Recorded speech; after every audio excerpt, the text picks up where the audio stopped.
Sean Ross Sapp, Fightful, here with Sebastian Suave of Smash Wrestling. You wear a lot of hats for Smash. For better or worse, I do. Yeah. Yeah. You got a lot going on this week. As we're filming this, we're in Toronto. It's Summerslam week, but it's also Smash Wrestling week. There are like, how many shows are running at Midtown like this week? In our host venue, there's exactly 8 shows. So you got 2 a day: Wednesday, Thursday, Friday, and Saturday. So I mean, everybody knows that there are challenges with like getting talent there, but also bringing in all the different companies, like between OWE, WXW. I spoke to OWE's Michael Nee a while back about how that kind of came together. But what challenges do you face, or maybe even not challenges, maybe the opposite of that? Are there any that are like, hell yeah, get me in there that week? Absolutely. I think there's benefits and challenges to working with these 3 specific companies. Technically, for the summit is a collaboration of 4 companies. 3 of them are all women's promotions, and in Canada we also have a reputation for always being behind the women's division as well.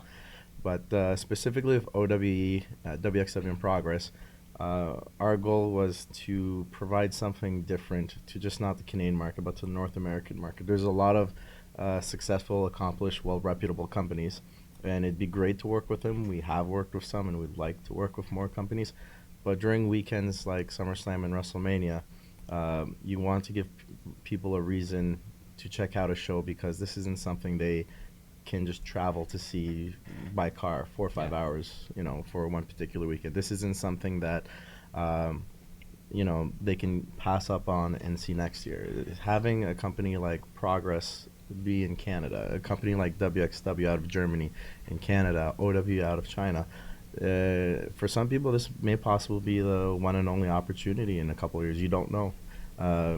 So we felt that for us, we've done very well in the Canadian market. It's well documented the challenges of Canadian wrestling wrestlers and promoters trying to get events in the States. There are always border challenges. So for us to grow beyond the national scene, I think it has always been beneficial to us in the past, and it is important right now to have international partners. And that long-term has its benefits that are intangible sometimes. And I think it does create hurdles with all the travel costs for bringing people from overseas. But again, that's equally exciting about seeing people you just don't get to see it live. Well, that's the thing. Getting to see people you don't get to see. I can't think of any time that it's going to happen within the next few years where at one venue over the course of several days, you're going to see people that are under contract to Impact, to AEW in some form or fashion, Absolutely. WWE in some form or fashion. Like, that's not a thing that's like going to be happening anytime soon anywhere else. No, and I guess that's part of the excitement of 2019 for professional wrestling, but also the challenges, where sometimes there are hurdles to all these companies with their new contracts or their expansions. There are also benefits to some companies as well, or in our case, where the development of a lot of these companies signing up guys has been a hurdle for us if we're running our typical live events. But when we're trying to do something bigger like this, or have the benefit of working with companies like Progress or WXW, now you have a chance to use particular talent that you may have not had a chance to use in the past. So, sometimes it just means being creative and putting something out there that people just can't see every day or every week in their market. Has Smash had any like restrictions put on them, so to speak, with all this talent around there? Like, hey, let's maybe not try to have these people around these people? Not really. It's possible that conversation could have been had. But for example, when we're having Smash versus Progress, they're well aware of who our guys are, and so I don't think that discussion, if it was needed, would have come in. We've had a past rapport with them. We've worked with them with events here. We've sent our champion there.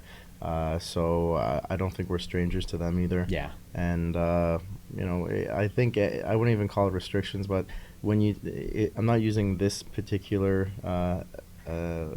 number of events as an example, but in the past when you work with companies that may have guys in NXT or with Ring of Honor or Impact, there's minimal, I wouldn't call them restrictions, there's just formalities of, they got to make sure there's proper medical there and just the basic stuff. But it's nothing that I think is unfair. It's you have a unique opportunity at hand, and if people are putting good faith in you to work with you, you got to reciprocate the minimum.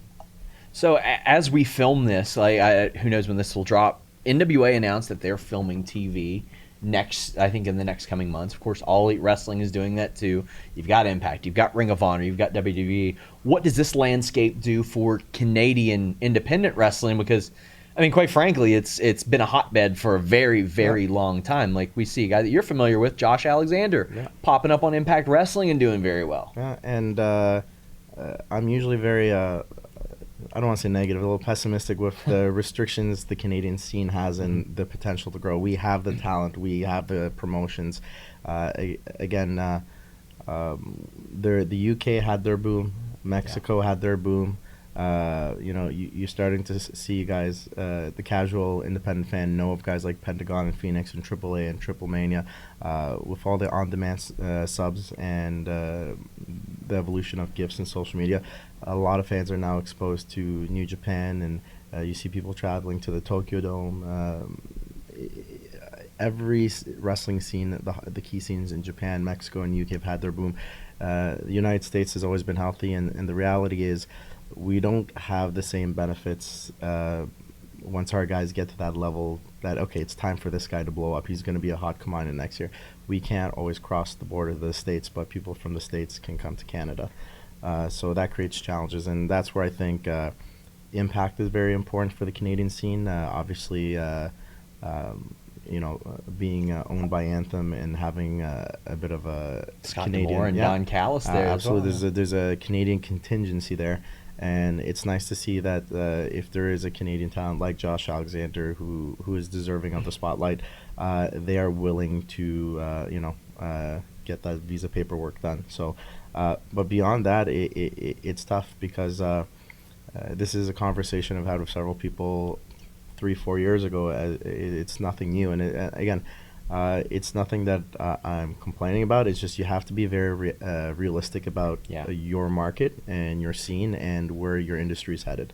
That goes for any industry beyond wrestling, and it all started with the Performance Center. Once I guess my opinion was once Punk and Daniel Bryan blew up, they were willing to invest in 40 to 50 people if one or two of them ended up being one of those guys. They get their return on investment.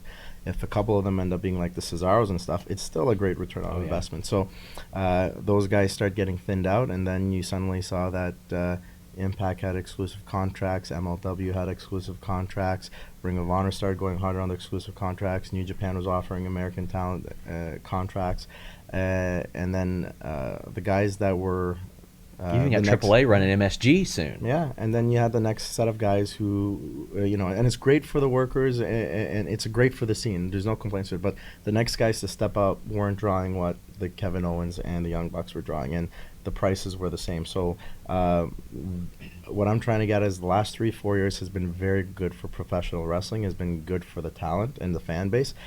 It's been challenging for independent promoters. Mm-hmm.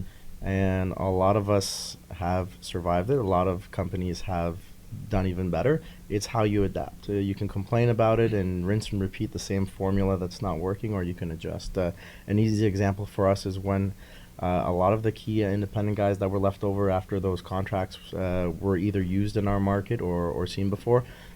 We tried going with using companies as the draw as opposed to us. So we did Smash versus CZW, Smash versus Chikara, Smash versus Progress. And you can't dilute that. But when we did those events, it solved our problem, and it brought in a fresh audience. It brought a content that was buzzworthy on social media. And again, and we're in a phase still today that we still have to find adjustments. And something like we're doing this weekend is exactly that. You have SummerSlam there. Some of these events will do exceptional. Some of them will possibly do just above average or average possibly. You don't know, but you have to look at all the intangibles that we've been getting coverage going into this event, series of events. We've been building relationships with all women's promotions, with international promotions. You can even end up developing a relationship a few months from now by just solely on the basis that other promoters saw what you did, it might it just might indirectly open someone's mind to working with you down the road. So something like this is another effort of us adjusting to how awesome 2019 is for pro wrestling. But again, I'm not saying in a negative way. I'm saying it in I'm more of a realist. It is a challenging era for independent wrestling promoters. So what does it do for you as a performer? Because in addition to you having your hands in a lot of the stuff there, I mean, you're working in the ring as well. So, I mean, these companies might come calling. You got your hand in Smash. You've got a lot of stuff going on there. How does that affect you as a performer? And how does that affect you guys trying to retain talent that are going to be on your shows? Because as we see with some of these events, you have some leeway with some people, but then there's other people that you won't be able to touch.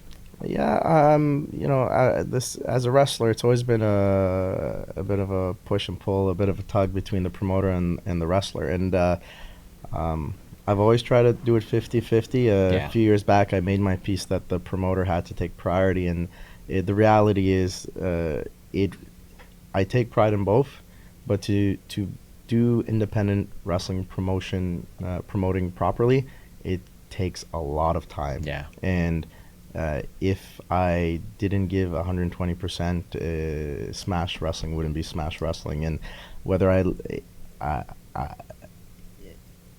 how should I phrase it? Like, whether because I do care about everyone else around, but whether I care to admit it or not, my efforts have a ripple effect to everyone else. We have staff that are consuming their lives and their commitment and their dreams to this company.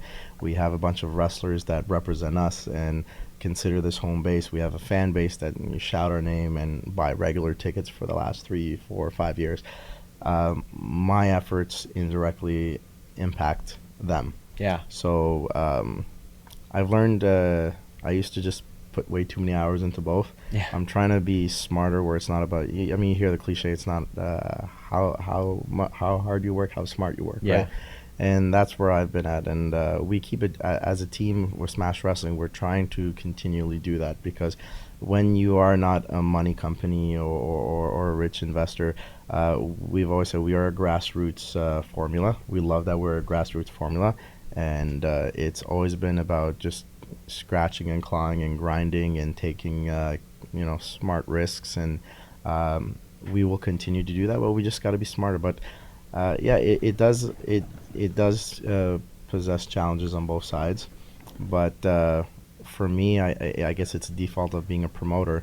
I have the unique perspective of approaching other promotions as a wrestler, understanding how the promoter sees things. I'm not saying this is how wrestlers should approach their bookings, but for me, as a promoter, wrestlers aren't obligated to be exclusive to me. They're independent contractors. But if a wrestler has an active 10 to 12 shows a month, but he has enough bookings, or she has enough bookings, but at least in Toronto, he or she is relatively exclusive to me, free of their own will.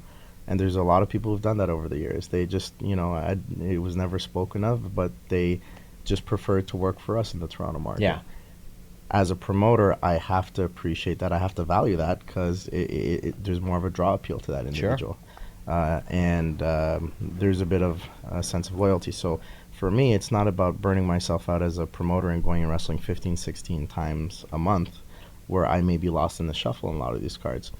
I know that these promoters will value a bit of exclusivity, so I tend to go to promotions that there's a lot of respectable promotions in Canada, like NSPW out of Quebec City, FLQ out of Montreal, C4 out of Ottawa, Kingston. There's Chinlock Wrestling, Barrie Wrestling in Barrie. I have UCW out of the Maritimes. I have great relationships with these companies. And if I'm in those markets, I choose to be loyal to these companies. Yeah. And it's not politics. Other wrestlers don't have to follow that formula. But for me as a promoter, I know that kind of offering them that exclusivity gets me more regular bookings. I don't get lost in the shuffle because I'm a more unique asset to them. Yeah. It's part of like any industry. You work, it could be in a steel factory business for all I care. If you offer a unique exclusivity to a company and you do have a rapport with your client, they're going to work with you over another company, right? So it's the same basis. I'm using a promoter's perspective, and that's where I think the wrestler Sebastian Suave is in a very happy place in 2019, because I am getting enough bookings, but I guess because I'm very content with Smash, and sometimes we have 5-6 events a month. Yeah. I don't need to go everywhere. I go where I'm happy, and fortunately, these companies that I work with have a good reputation, have excellent draws, and it's kind of allowing me to again go with quality over quantity, and that's allowed me to still be the promoter that puts 120% into it without burning myself out. So have you ever been that guy that it's like, if you have any downtime, you're like, what am I doing wrong? What am I missing? Because there are some of those people that when they have their own business, when they have a growing business, they feel like all their time should be devoted to that. Have you ever had trouble unwinding in that regard?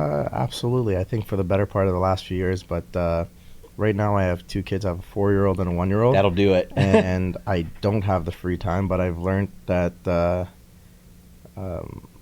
I've been very strict with my time management. Yeah. Before it was, I'm like, I have to be a wrestler. I have to be a promoter. I have to be at my live events on the weekends. I have to be at other live events as a wrestler. Sure. I have to go to the gym full time. I have to meal prep. I have to be a dad and a husband, and I got to sleep, and my friends don't see me, and there was never enough hours. So I'm like, I need to wake up an hour earlier and go to the gym an hour earlier. I need to work an extra hour and then make up for an extra hour. But those hours don't exist in a day, and you burn out. So for me, I've made my piece of, for example, rather than working 10 plus hours on Smash how I used to, honestly, I told myself I should do 8 hours like other people, but I'm like, can I get my work done in 6.5 to 7 hours and spend more time with my kids? It's not being lazy, but can I be more efficient with my time? Am I using all my hours right, or am I slacking off? It's the work smarter, not harder. Yeah, and a big part, and it's something that I think I'm very blessed with. We have a very talented team of Smash on our staff, and over the years, a lot of them have really picked up on a lot of our stuff, and I do my best not to micromanage. I've always used to handle the flights and the hotels, pass it directly to the talent. I said, you know what? Someone else can do this, and we have someone who doesn't mind doing it, and they're really good at it. Mm-hmm. And I trust them to talk with talent, and whether it's flights and hotels or whether it's another aspect of our company. If there was times where I did micromanage, it's because I knew that aspect of our business well, and this person did it. But at the same time, when you run an independent company, and sometimes whether you have volunteered or they have paid staff, you have to make your peace that if they're new at this role, you got to accept that they may mess up once or twice, and it's because they're new at it. Mm-hmm. If you really want to not micromanage and unload a bit of your work, and someone's willing to do that for you, you got to kind of make your peace and say, you know what? There's a learning curve. These people are good people. They're your friends. They're loyal to this company. They take their pride with work. And maybe once or twice there'll be a small mistake, and so be it. Yeah. Worst case, like for with a flight, if the insurance was forgotten, all right, guess what? We're just gonna have to call the flight company back and add the insurance. So be it. And I think that's where at least myself as an individual, I've adjusted better to. And I think just beyond promoters, I think when you're a wrestler, you are juggling a lot. You see some wrestlers who are dads or moms, and they have a day job and they're going to the gym full time. And it's similar to myself, just different circumstances. You eventually burn out, or you learn to be smart with it. Sebastian, let the people know where they can follow you on social media. Let them know about Smash, anything that you want them to know about Smash that maybe they don't. You can follow us on Facebook at Smash Wrestling for our fan page. We also are at Smash Wrestling on Twitter and Instagram. Smash-wrestling.com is our website. We do have weekly newsletters as well, very informative if you just want to keep an eye on us. We don't clutter your your inbox. Myself, at Suave Wrestling across the board, or Sebastian Suave on Facebook. Honestly, there's a lot of ways to follow us with investing your money, and I think that's one of the biggest challenges for independent wrestling companies is sometimes they get a lot of admiration and social media buzz from fans. It's just at the end of the day, you are a business, So Yeah. you need more of these fans who consume you without spending to spend. So my recommendation to fans is just give us a chance through YouTube, give us a chance through our social media presence. We do have a lot of free content out there, and if we win you over, I'd like to believe that whether it's our online content or ticketing is relatively affordable, and we always try to give the best bang for a buck. Our live events truly have a bit of everything for an audience, so we definitely appreciate anyone who gives us a chance online. Sebastian, I want to thank you so much, man. I really appreciate it. For sure. Good, Brady. Awesome.